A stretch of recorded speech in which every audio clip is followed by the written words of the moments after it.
का समय बीत चुका है और अभी तक राजेश धर्माणी और यादवेंद्र गोमा को मंत्री पद तो दे दिया गया, लेकिन विभागों का बंटवारा नहीं हुआ है। ऐसे में कई सवाल खड़े हो रहे हैं, क्या मुख्य कारण निकलकर सामने आ सकता है? क्योंकि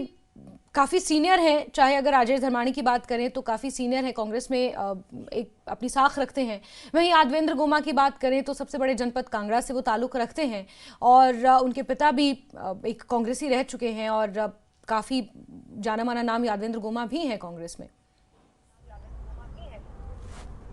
बिल्कुल जैस्मिन, 12 दिसंबर को शपथ ग्रहण समारोह हुआ था और तब से लेकर अब तक 28 दिन का लगभग समय हो चुका है दोनों मंत्रियों को शपथ दिलाए हुए। पहले लगातार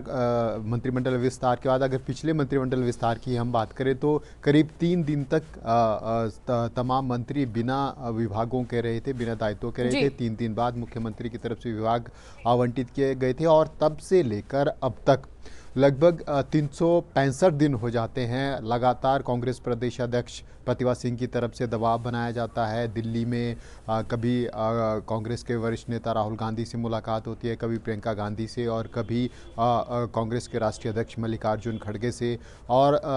1 साल के बाद फिर मंत्रिमंडल विस्तार होता है, दो विधायकों को मंत्री पद की शपथ दिलाई जाती है। लेकिन अब करीब करीब 28 दिन बाद भी इन दोनों ही मंत्रियों को अभी तक विभागों का वितरण नहीं हो पाया है। कई सवाल खड़े हो रहे हैं जैस्मीन। नेता प्रतिपक्ष की तरफ से मुख्यमंत्री की प्रशासनिक दक्षता के ऊपर सवाल उठाए जा रहे हैं। नेता प्रतिपक्ष कह रहे हैं कि मुख्यमंत्री प्रशासनिक निर्णय लेने में असफल हो रहे हैं और यही कारण है कि आज से पहले हिमाचल प्रदेश में कभी भी ऐसी स्थिति नहीं देखी गई कि 1 महीने तक मंत्री बिना विभागों के रहते हैं। मंत्रिमंडल की शपथ दिलाई जाती है, रेजिडेंस अलॉट किया जाता है, गाड़ी अलॉट की जाती है, तमाम सुविधाएं दी जाती है, लेकिन 1 महीने तक कोई विभाग नहीं दिया जाता। बड़े सवाल नेता प्रतिपक्ष की तरफ से खड़े किए जाते हैं। और अगर हिमाचल प्रदेश के इतिहास को भी देखें तो ऐसा शायद ही आज से पहले कभी हुआ हो कि 2 मंत्री मंत्रिमंडल में शामिल किए जाते हैं और 1 महीने तक बिना विभागों के रहते हैं। जैस्मीन, एक और सवाल यहाँ खड़ा हो रहा है कि तमिलनाडु में हाल ही में पिछले दिनों में इसी प्रकार की बिल्कुल यही स्थिति थी और लेकिन वहाँ पर फ़र्क सिर्फ इतना था कि मंत्री का दायित्व दिया गया था, विभाग आवंटित किए गए थे, लेकिन किन्हीं कारणों से उनको जेल जाना पड़ा और जेल जाने के बाद मुख्यमंत्री की तरफ से विभाग उनसे ले लिए गए थे, लेकिन कैबिनेट रैंक का दर्जा उनको कंटिन्यू था। उसी बीच राज्यपाल की तरफ से तमिलनाडु में सवाल उठाया गया कि क्या संविधान में इस प्रकार का प्रावधान है कि किसी मंत्री को बिना विभाग के रखा जा सकता है। वहाँ पर सवाल खड़ा हुआ, राज्यपाल की तरफ से सवाल उठा और उसके बाद फिर उसका समाधान भी हुआ। अब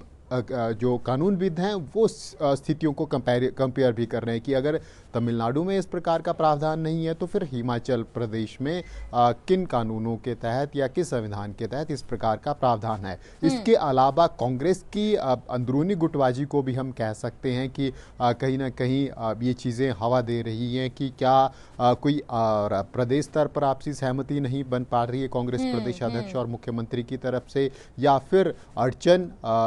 हाईकमान के पास है, हाईकमान की तरफ से कोई क्लियरेंस नहीं मिल पा रही है। अगर सूत्रों की माने तो ये कहा जा रहा है कि मुख्यमंत्री की इच्छा है कि रिशफलिंग की जाए, विभागों में जो पहले के मंत्री हैं उनके विभागों में रिशफलिंग की जाए और उनमें से विभाग नए मंत्रियों को दिए जाए। अब लेकिन जो सूत्रों की जानकारी है कि हाईकमान इस बात के लिए तैयार नहीं है। तो कुल मिलाकर हम कह सकते हैं कि स्थिति चाहे जो भी हो, लेकिन पिछले 28 दिनों से 2 मंत्री बिना विभागों के हिमाचल प्रदेश में काम कर रहे हैं। सचिवालय में आ रहे हैं लेकिन फाइलें नहीं है क्योंकि कोई विभाग वितरित नहीं है। कैबिनेट बैठक में बैठ रहे हैं लेकिन वहाँ कुछ बोलने की स्थिति में नहीं है क्योंकि विभाग नहीं है। इसके अलावा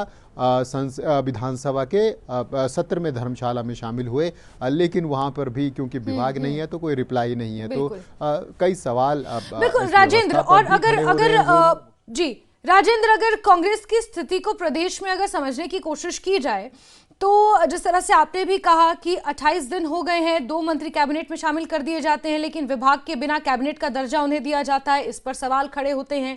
फिर इसके अलावा अगर और चीज़ों की बात की जाए, जैसे कि गुटबाजी की कांग्रेस में बात की जाए, मुख्यमंत्री सुखविंदर सिंह सुक्खू दिल्ली के दौरे पर ज़्यादा रहते हैं, उप मुख्यमंत्री मुकेश अग्निहोत्री कहीं नजर नहीं आ रहे। तो इस तरह तो कहीं ना कहीं प्रदेश का नुकसान हो रहा है, प्रदेश के विकास में कहीं ना कहीं रोड़ा अटक रहा है और कांग्रेस पूरी तरह से हाशिए पर एक तरह नजर आ रही है। बिल्कुल, और विपक्ष इन चीज़ों का सीधे तौर पर फायदा उठा रहा है।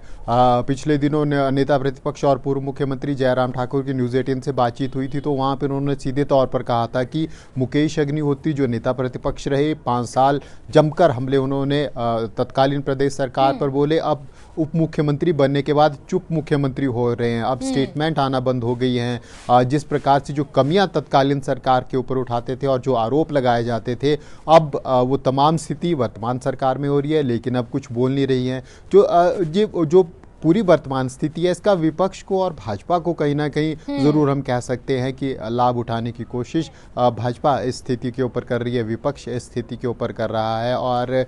ज़रूर मुख्यमंत्री हालांकि दक्ष हैं और ज़रूर निर्णय ले रहे हैं, रणनीति बन रही है। अब लोकसभा चुनावों को देखते हुए हो सकता है कि कोई और रणनीति मुख्यमंत्री के दिमाग में चल रही हो, कुछ तैयारियाँ की जा रही हो, और लगातार जिस प्रकार हाईकमान से भी संपर्क में मुख्यमंत्री हैं और दौरे हिमाचल प्रदेश के कर रहे हैं, तो हो सकता है कि आने वाले दिनों में जो कांग्रेस की तरफ से मुख्यमंत्री की तरफ से एक प्लान तैयार किया गया है कि महीने भर के लिए